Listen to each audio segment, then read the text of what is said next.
He is, and also he has a lot of questions to ask somebody. Brett? Yeah, hi there, guys. We are at the Wardman Park Marriott in Northwest. They're handing out the annual Diversity Leadership Awards tonight, and the chief honoree is the Commissioner of Baseball, Bud Selig. And as you know, with the Nationals ownership issue kind of dragging on, we certainly have a bunch of questions for him, and he is going to join us in just a few minutes when he arrives en route from Dulles Airport. In the meantime tonight, you know, we often say that athletes are laden with heart, and never has that been more true than in the case of Kent Barker. Earlier this year, the Virginia man was told by doctors that he's just lucky to be alive. But for Kent Barker, just being alive is not nearly enough. Here's Levin Reed.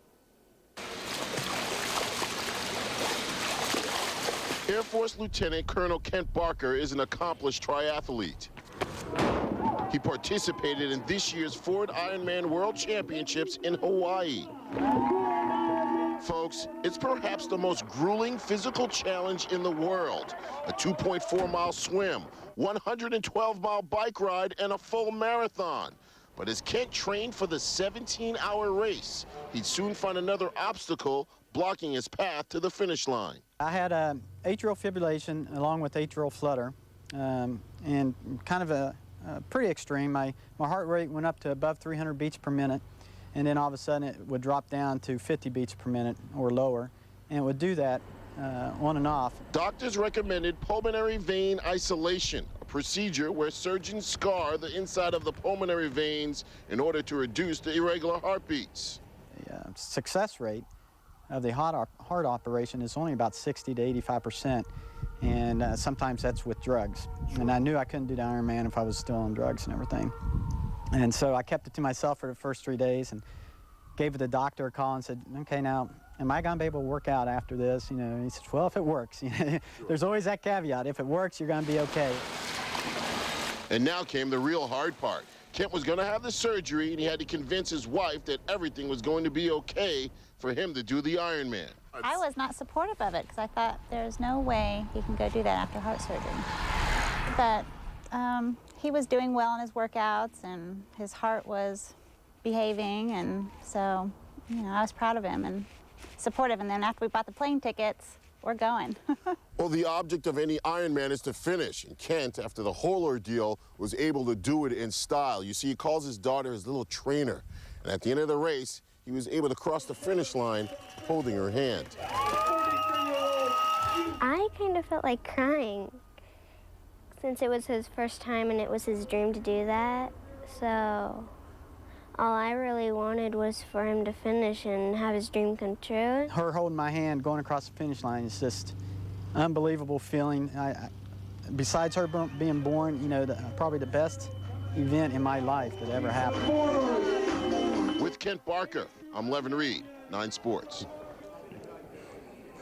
So what is our excuse for sitting on the couch? Levin, thanks very much for that story. Doctors say that Kent is now 100% recovered, and he is free to compete in as many Ironmans as he likes.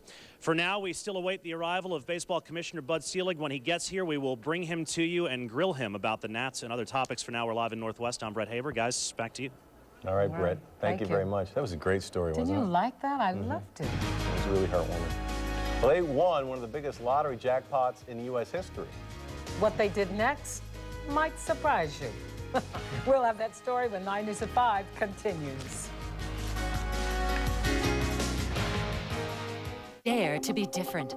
Luscious leather, jazzy jewelry, cool clothes, awesome art, great gifts. Be there this weekend. The Sugarloaf Crafts Festival at the Fairgrounds in Gaithersburg. Details at sugarloafcrafts.com. Give your home the gift of new flooring and save 50%. Call Empire today during our Home for the Holidays sale. We'll bring samples of durable hardwood and easy care laminate right to your home. And we'll install your new flooring next day. You'll save 50% and make no payments till 2007. You'll even get a free turkey. So call Empire today. Give your home the gift of new flooring and save 50% now. 800-588-2300 Today. Great players use their strengths to their advantage. Take Chevy Cobalt. Cobalt LS gets an estimated 34 highway miles per gallon. It comes with a standard powertrain warranty, and it beats Corolla with more standard horsepower.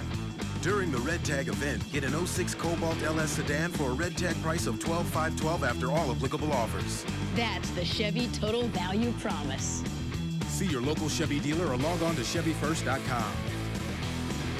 A player's paradise with over 4,000 slots. And you can drive there in about an hour. Yes, we said drive. Welcome to Charlestown Races and Slots. Win cash. Win one of 5 Range Rovers. Enter the $450,000 Rovers to Riches giveaway. October 9th through December 15th at Charlestown Races and Slots. Nothing close even comes close. West Virginia, wild and wonderful. Dare to be different. Luscious leather, jazzy jewelry, cool clothes, awesome art, great gifts. Be there this weekend. The Sugarloaf Crafts Festival at the Fairgrounds in Gaithersburg. Details at sugarloafcrafts.com. Tonight, 2 down and dirty challenges, and we mean dirty. Plus, messages from home. I love you. Who gets them and who doesn't? A new survivor. Then, Officer Bell was killed by friendly fire. I made a mistake. I shouldn't have fired. Physical evidence cannot be wrong. It doesn't lie. New CSI, and we would like to file a missing persons report. It's been almost 36 hours. I need you to stay in the car. What's happening with my son? New Without a Trace after CSI and Survivor, CBS tonight. Well, they hit it big, and they showed up for work. It's crazy.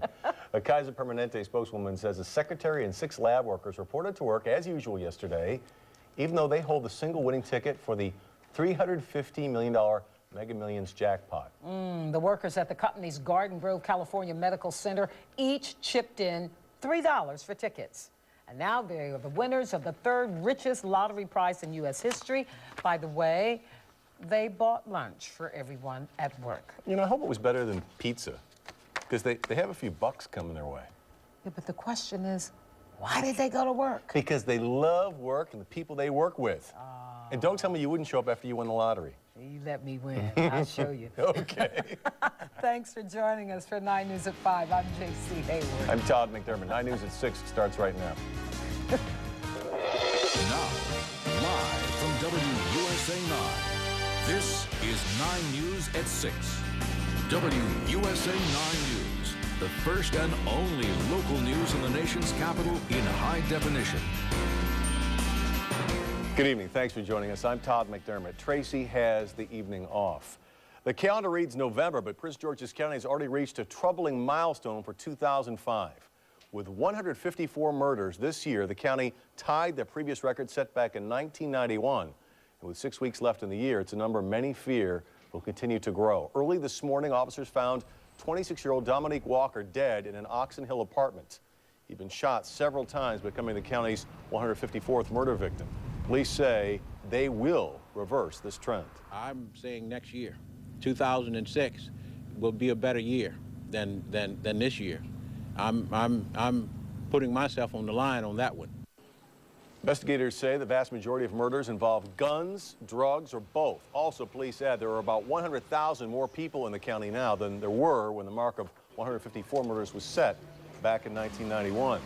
Meanwhile, the family tied to the 153rd murder in Prince George's County is still looking for some answers. 73-year-old Herman Heiss was beaten to death in his Forest Heights home on Cree Drive.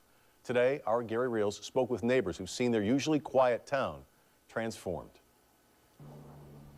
As police scour the well-kept home for clues, neighbor John Bryan ponders the place he's called home for 50 years. I'm just flabbergasted.